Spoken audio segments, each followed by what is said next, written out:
Welcome to Burlap Teachers. Enjoy the video. In this video, I will show how to get BMW M3 Gtr in Nfs Carbon.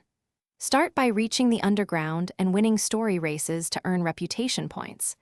Focus on dominating the ridge and drift events to unlock high-tier rewards.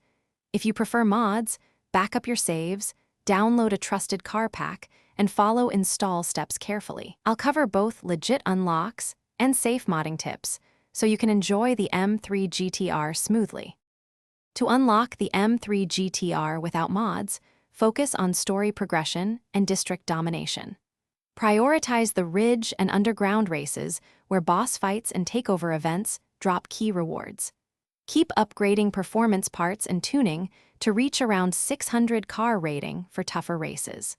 Winning specific rival events will trigger the appearance of unique prize cars. Follow race requirements exactly, and if you choose the mod route to get the BMW M3 Gtr, start by backing up everything and creating a restore point.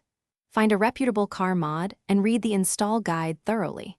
Use a simple installer or manual file swap as instructed, and check in game after each step to catch issues early. If the car doesn't appear, clear caches and reapply files.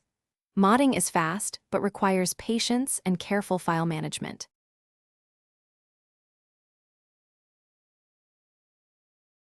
Thanks for watching. Consider subscribing if this video helped you.